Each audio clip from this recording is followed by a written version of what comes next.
Democrats are facing a potential disaster as Republicans are about to retake the Senate.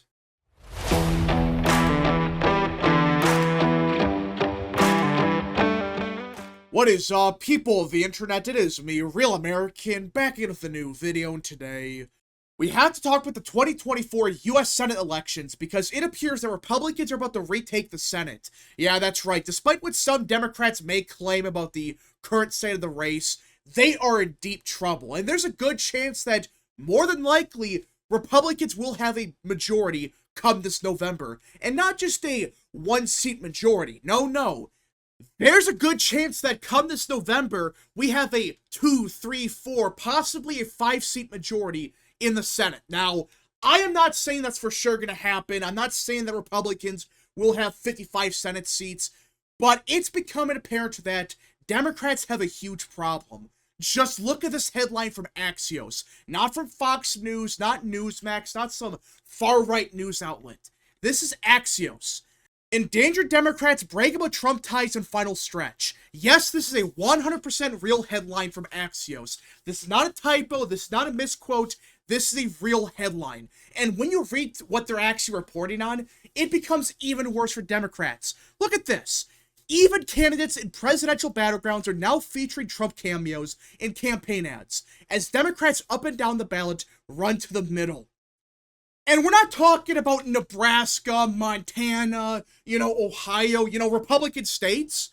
These are states like Pennsylvania, Michigan, Wisconsin. Purple states. States that, while are very close, they are 50-50. They're not safe Democrat states. They're not safe Republican states. They're kind of 50-50. But at the same time, Tammy Baldwin and Bob Casey, they should be the clear frontrunners because they've been there forever. And supposedly, they're well-liked. Yet right now, you had Democrats like Tammy Baldwin, Bob Casey, running on being the pro-Trump Democrat. You cannot make this up. For those that don't believe me, look at this. Casey bucked Biden to protect fracking, and he sided with Trump to end NAFTA and put tariffs on China to stop them from cheating. The Casey campaign ad states. Yeah, this is what the Bob Casey campaign is running on. And for those that don't know, Bob Casey is not an actual moderate. He claims to be anti-Biden and pro-Trump. He's full of shit. His voting record's like 99.9% in favor of Biden. And it's like 99.9% against Trump. Yet the Casey campaign, despite winning re-election every year by 20 to 30 points, is forced to run on being the pro-Trump Democrat. And I know this is Pennsylvania, but this is Bob Casey we're talking about. Bob Casey every year has won by 10, 15, 20 points every cycle. Despite that, right now the Casey campaign, they're running ads like this saying they're pro-Trump, they're anti-Biden, we're going to put America first, we support tariffs against China. That's what they're running on. What does that tell you about the current state of the race? Same thing with Tammy Baldwin. Tammy Baldwin, the same thing. Tammy Baldwin got President Trump to sign her Made in America bill. Yet another Democrat in a state like Wisconsin pretending to be a pro-Trump Democrat, anti-Biden, that pile of crap. Tammy Baldwin, just like Bob Casey, voted with Biden like 99.9% of the time.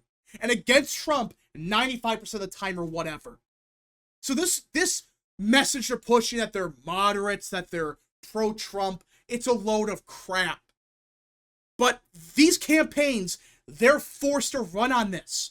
And like I said, if this was just Sherrod Brown in Ohio and John Tester in Montana, that's one thing because, well, those are Republican states. Those are states that everyone agrees Trump's going to win by a lot. This is Pennsylvania. This is Wisconsin. Even Michigan. Yeah, Slotkin's campaign, they're doing the same thing. She wrote a law signed by President Trump forcing drug companies to show their actual prices, according to Ad Impact. Yeah, even the Slotkin campaign in Michigan, they're running on being the pro-Trump Democrat. It's not just Wisconsin, it's not just Pennsylvania, it's even Michigan. And I have a good rule of thumb. If a Democrat out of the blue starts saying, yeah, I'm the pro-Trump Democrat, I support Trump's policies, the Democrat Party, they're wrong on something, if they start talking like that, they're in deep shit. Because why the hell would a Democrat like Tammy Baldwin, and especially Bob Casey, why the hell would they start saying they're the pro-Trump Democrat, they support Trump's policies, they're anti-Biden? Why the hell would they start running on that? It's because they're in deep shit. They have no reason to run on being a pro-Trump Democrat. None. Because if Harris was really up by 15 points like some Democrats claim, why would Bob Casey say, yeah, I'm the pro-Trump Democrat?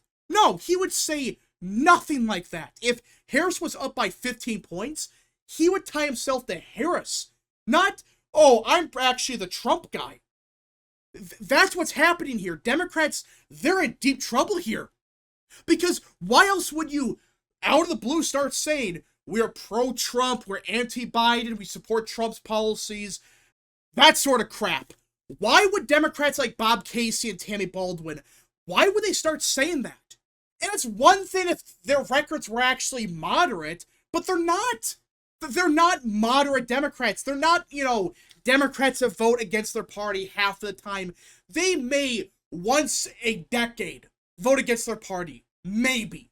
They're not actual moderates. They're partisan hacks that pretend to be moderate. I mean, for crying out loud, go look up their voting records under Trump, under Biden.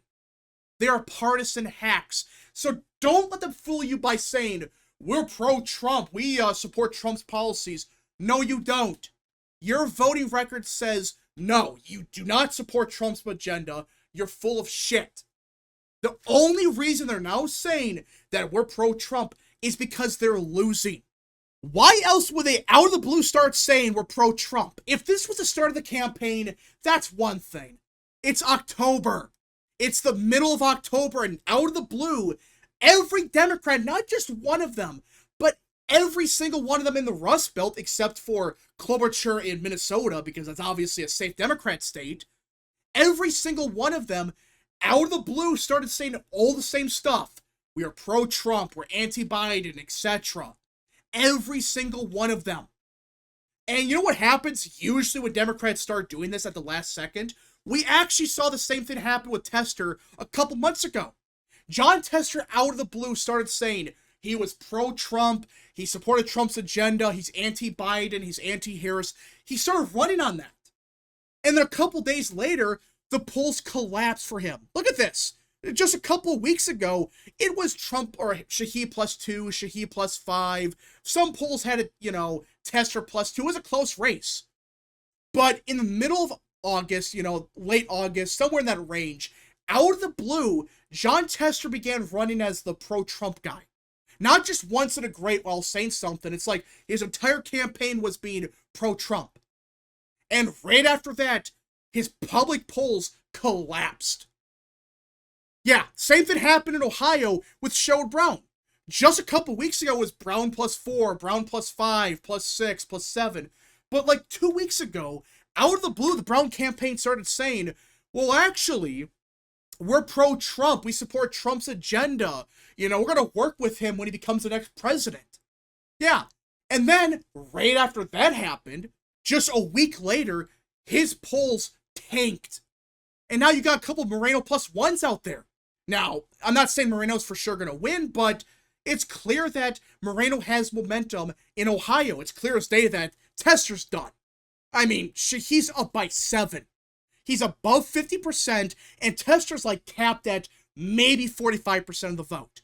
Every poll the last couple of months, at best, has been Tester at 45. And that's it. And Sherrod Brown, yeah, every once in a while he gets to 50%, but most of the time it's 47, 48, 49, 44%, while Moreno is slowly going up and up and up. And more than likely, he's going to win because these remaining undecideds, they're going to break for Trump at the top of the ticket. And they're probably going to break for Moreno, not by as much, but more than likely, they're probably going to break for Moreno. You see the problem for Democrats? Every time they start saying they're pro-Trump or whatever, anything like that, their numbers tank. And in fact, we're actually seeing some of these Democrats, their numbers are going down. Look at Baldwin, Wisconsin. In early September, it was Baldwin +6. But then, every couple of days, it started getting a little bit closer as Baldwin +6, and +5, and +4, 4.5. Then, the last couple of days, it's within 3 points. Same thing in Pennsylvania. Look at this. In late August, it was Casey +7.5. And then in recent weeks, it's become Casey +4. And that's with some big outliers. Like, you have UMass showing Casey +9. When every other pollster's Casey +2, Casey +1, maybe Casey +4. You had UMass at Quinnipiac drop Casey +9, +8. But even then, that was a couple weeks ago. We have brand new polling out of Pennsylvania, and it's clear McCormick has momentum. Casey has a problem where, just like Tester, by the way, he's stuck at like 47, 48% of the vote. Look at this. Every poll except for one in the RCP average as of now has Casey at 48 or 47% of the vote. Outside the Quinnipiac poll, he is stuck at 47 to 48%. And those undecideds, they're going to break for McCormick. Now, it's a big question as to how big they break for McCormick, but Casey has a big problem.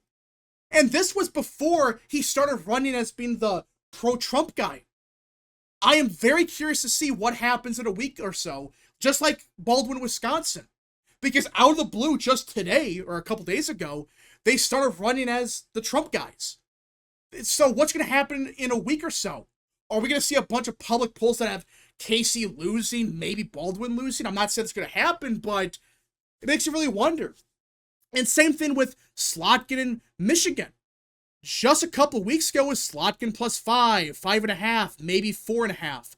But just like the other states, it's become closer and closer and closer. Right now, it's Slotkin +2. And look at Slotkin. She's not at 50%. Her best polls are 49%.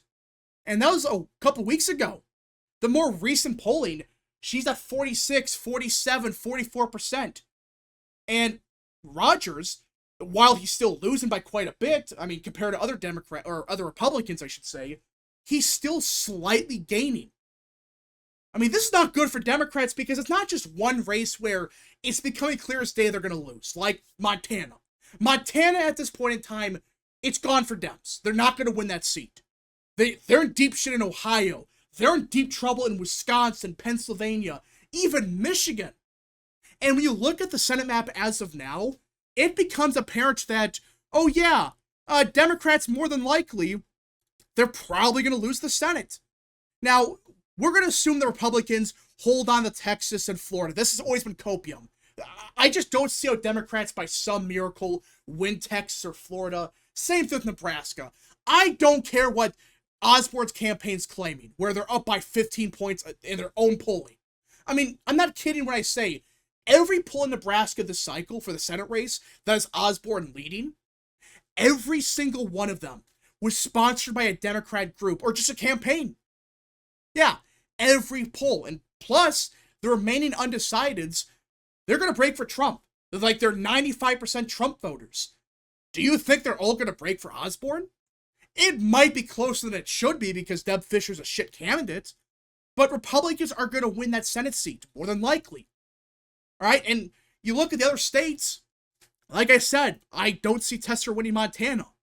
And Sherrod Brown is in deep shit in Ohio. And just like that, Republicans are 52 Senate seats. Now, I know people are going to say, but you have to deal with Murkowski, Collins, and Curtis. Curtis is going to be the next Utah senator. He's going to be even worse than Romney. But, okay, we're at 52 Senate seats, and we have to deal with 3 rhinos. That basically means we need one more pickup. And you could argue we have a decent majority. We have a real one, because we don't have to worry about Murkowski or Collins screwing us every single vote. You don't have to worry about it. Well, Republicans are clearly surging in Wisconsin, in Michigan, and Pennsylvania. They have a chance of Maryland, and I still think Hogan loses, but there's a chance there. All Republicans have to do is win one of these seats. And in all three of them, the Rust Belt states, Republicans are surging. And not just Mike Rogers in Michigan or David McCormick in Pennsylvania. No, in each of the swing states, Trump is surging as well. He's leading in Wisconsin, he's up in Michigan, he's up in Pennsylvania. And it seems like every day his lead goes up and up and up. And I'm not saying Trump's going to win these states by 10 or whatever, but if he wins Wisconsin by 2 to 3, Michigan by 2 to 3, Pennsylvania by 2 to 3, do you really think that Republicans aren't able to win at least one of these seats? It's clear as day Republicans are surging in all three of them. Not just for the Senate, but for the presidency. So if Republicans just carry one of them, like, let's say, Eric Kovney in Wisconsin, who I think is in a great position. If he wins, you don't have to worry about John Curtis or Lisa Murkowski. Yeah, there's some other rhinos, but the big ones everyone's worried about is someone like Murkowski, Collins, John Curtis. At this point, no matter what happens, you don't have to worry about any of those three. But of course, you want a bigger majority. Well, maybe we could pull something off in Michigan. Maybe we pull off the upset in Pennsylvania. I'm not predicting this. I'm not saying Republicans are for sure going to win all three of them. But I think as of now, Republicans are poised to win at least one of them. They're surging in all three of them. Trump is gaining momentum as well. The Harris campaign's falling apart. And now you have Democrats in these states running on being pro-Trump. That is a recipe for disaster for Democrats. We just got to see what happens, but all Republicans got to do is just win one more seat in the Rust Belt, and no matter what happens with the Bozo in Utah, with Susan Collins in Maine, and of course Murkowski, no matter what they do, you're going to have, at the bare minimum, 50 Republican senators that should, most of the time, vote in line.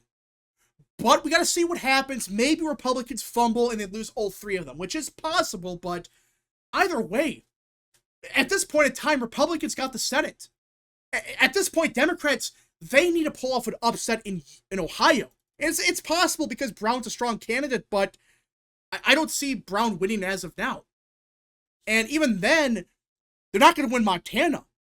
So your only hope is pulling off the upset in, like, Florida? Not going to happen. Texas? That's a joke. It's not going to happen.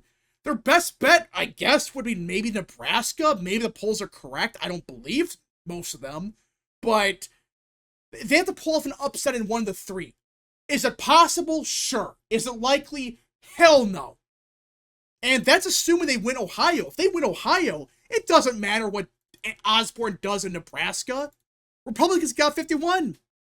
But we just got to see what happens. Anyways, folks, thank you so much for watching. If you guys did enjoy this video, smash the like button down below, subscribe, share with your friends, hit that little bell, follow the social media accounts in the description down below, and of course, join the channel today.